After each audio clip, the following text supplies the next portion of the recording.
Fun fact, the original Kershaw Talon was designed by Pete Kershaw. Talon was also the name given to the Lockheed MC-130, a variant of the C-130 used by the U.S. Air Force. Bet you didn't know that, did you?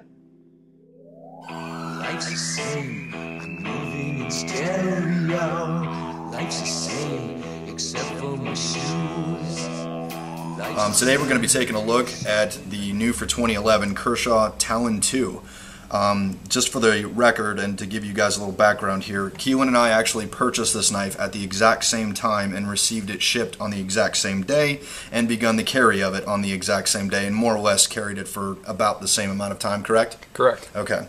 So we're trying to be as scientific about this as we can to give you as balanced and at the same time as diverse of a review as we can, so you can get two more or less equal perspectives on the exact same knife, given that our approach to the review is more or less the same. You know, carried the same amount of time, got it at the same time, and are going to talk about the same talking points.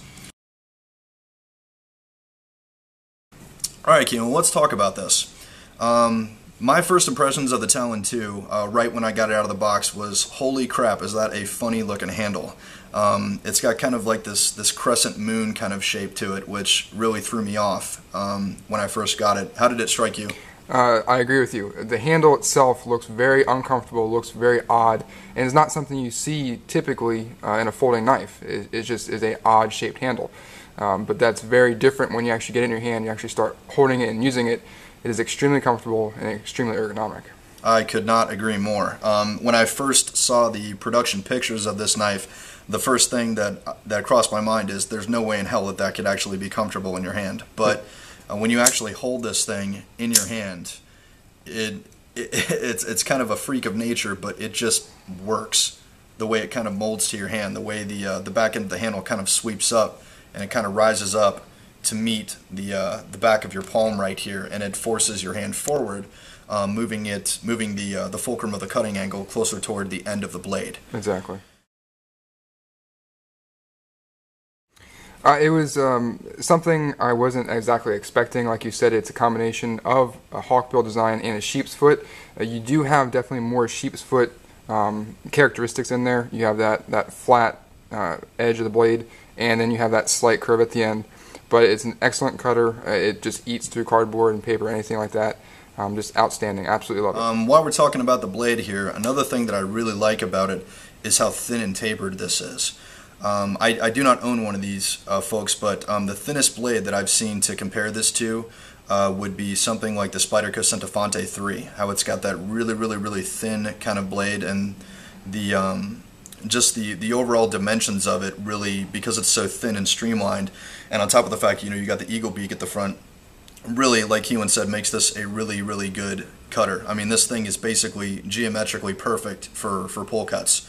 For tasks like opening boxes and breaking down cardboard boxes, the geometry of this is basically ideal, at least in my opinion.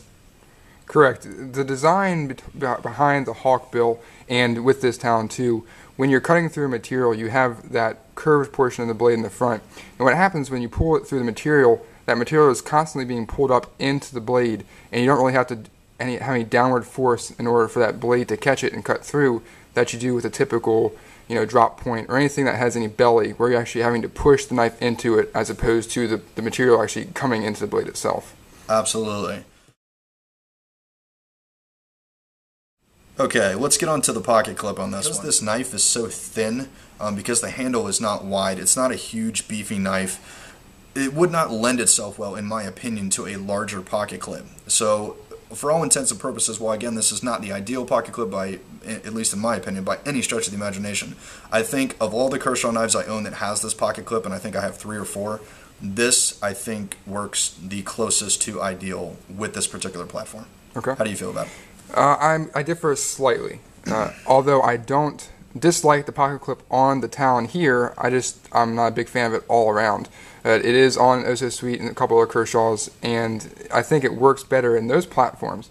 If Kershaw had included a pocket clip that you have similar to one on the Chive or the Leak, where it's still thin but it's more straight and it's going to center itself on the knife instead of kind of getting off to the side here, I think that would be a little bit better. At least when I put it in my pocket clip, it's kind of always canted or angled one way or the other, just because of the way the pocket clip is designed. I couldn't agree more. For the record, folks, the Kershaw's got the righties covered on this. It's tip up or tip down. You lefties, they did give you something. They did give you tip up only, but unfortunately did not give you the tip down option. Okay, now take a look at the handle on the Kershaw Talon. First off, the G10 texturing. Kershaw really hit the nail on the head with this texturing. It's not overly aggressive. It's quite smooth, but it does give you sufficient amount of traction in your hand when you're using it. Also, the ergonomics of the handle, like I said previously, it does not look very comfortable and it does not look very ergonomic. But with the design, the way it's meant to be used in a pulling fashion when you're actually like ripping through a cardboard box, it really allows it to sink back in your hand, get a good solid grip on it, and complete the task. Also, several other different grips, whether it be reverse or so forth, it's extremely comfortable. What do you think? I could not agree more. As I've stated many times in several of my videos, like for example when I did my favorite knives of 2010, I mentioned the Spyderco Persistence as being what I consider to be ideal G10 for texturing, like the happy medium between grip and slip. You know, something that feels good in your hand. You know, you've got decent traction on it, but at the same time, it's not tearing up your pockets because you know we all hate that. I agree with Keelan on this, that Kershaw really hit the nail on the head, and they got the texturing of this pretty damn close to perfect.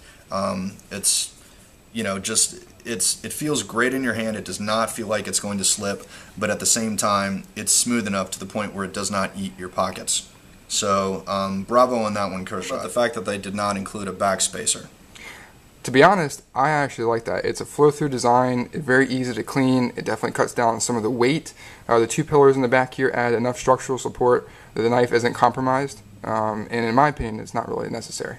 I could not agree more. That is something that I'll admit, it struck me as a little bit unusual when I first got it. It says, I don't think I own a Kershaw knife of these types of dimensions that does not have at least some type of backspacer, but like Keelan said, I mean, look how open this thing is. I mean, you can get a Q-tip in there, no problem, to the point where you almost wouldn't have to take apart the handle scales because it's so wide. And the two pillars in the back, again, that kind of threw me off a little. It's a very unorthodox design. Typically with Kershaw's of this type, you've got at least one extra pillar, or they space the pillars out a little bit. Correct. But in this one, they put all the weight at the end of the knife to help give it a little bit more balance, basically just removing any need for a backspacer. I mean, the way it is right now and the way it holds in your hand, the balance on the knife is very, very, very good. And I think Kershaw was absolutely on point for omitting the backspacer on this one. Absolutely. Now take a look at the flipper. You have two methods of deployment. Kershaw really offers you the thumb stud and the flipper. However, in my opinion, the thumb stud is completely pointless. There is no way to actually get that out.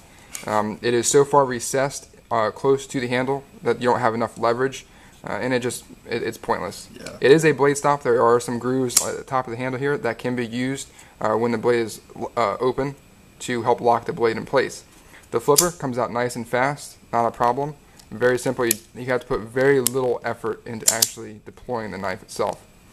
There is a slight amount of jimping on the flipper, which does help to give you some traction, but in all honesty, I don't really even notice that it's there.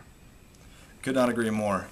There's just something about a speed-safe flipper knife that I will always like. Some of my Kershaw knives that I've reviewed, like for example the Kershaw Clash, it's, as I mentioned at the end of that video, just there's something about a speed-safe flipper knife that I will always enjoy. It's probably, bar none, my favorite deployment system as far as just overall ease of use. The flipper, by definition, is ambidextrous. You know, it doesn't need opposing thumb studs. It doesn't need anything like that. Anybody can use this because it's right in the middle of the knife. And you couple that with Speed Safe, which is still my favorite assisted opening system. I mean, it's just buttery smooth. Every time you open it, just absolutely effortless. It's as easy as snapping your fingers. All right, what do you think about the weight on this? It's coming in at 3.2 ounces, which is, I'd call that right about on par given the dimensions of the knife, like not overly heavy, but not exactly light. For this size knife, for me, I think that's perfect. It's right in the sweet spot. You are getting a little bit of that weight because of the full stainless steel liners. But overall, I mean, the G10 isn't overly thick. The blade is relatively, you know, it's in the same category as other knives this size. So the weight for me is right on par. Could not agree more. Alright, now for a quick cutting demo with the Kershaw Talon. A quick paper cut test.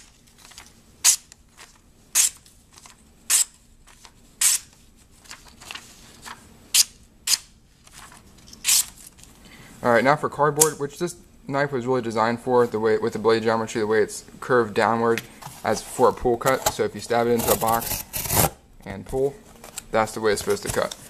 But just an up close look at the cardboard.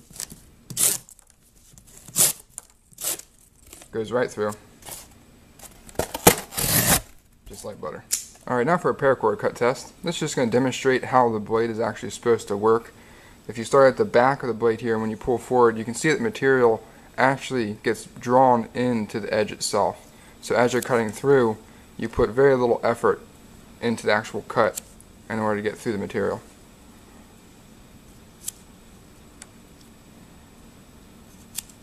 Alright, now let's double it up. Come on. Easy. Alright, now a quick size comparison for the Kershaw Talon 2. We have the Kershaw Oh So Sweet, Benchmade Mini Griptilian,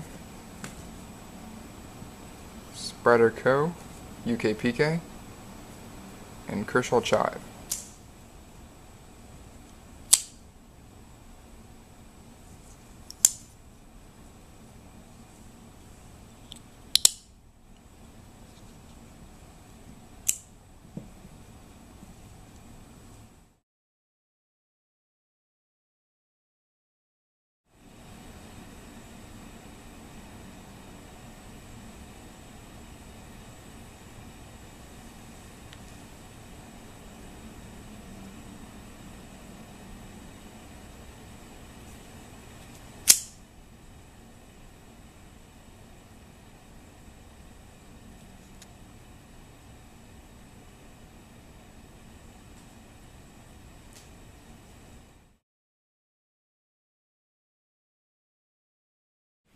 Alright guys, so final thoughts on the Kershaw Talon 2. I think it's an outstanding knife for the money. For what you're paying, you're getting a premium blade steel, you're getting G10 handles, and you're getting the ergonomics that really go into a lot of R&D, and they really thought a lot about the knife and what it was meant to be used for.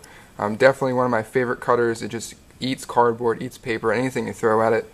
Pocket clip, I wish they could have changed that a little bit, but the overall feeling when I pick up this knife and use it is I enjoy it, it's comfortable, and it's a great job from Kershaw. What do you think, Jimbo?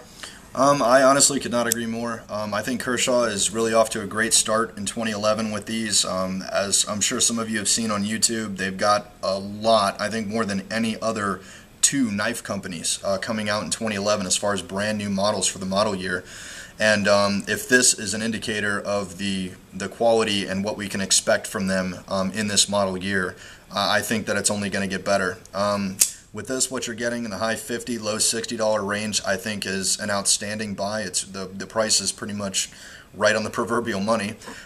It's very, very unique given that you've got a combination of Hawkbill and Wharncliffe, and it's something that's tough to find a comparison to simply because there aren't really many knives like this. It's kind of its own animal, and I think that's where it excels. You know, it's a unique knife, and it's just really, really great. It's like Keelan said, pull cutting tasks and things like that. You know, the simple, finer, utilitarian type of tasks, it absolutely excels. So Kershaw, excellent job. All right, I just want to thank everyone for watching. I want to say a big thank you to Mr. Jimbo Fox.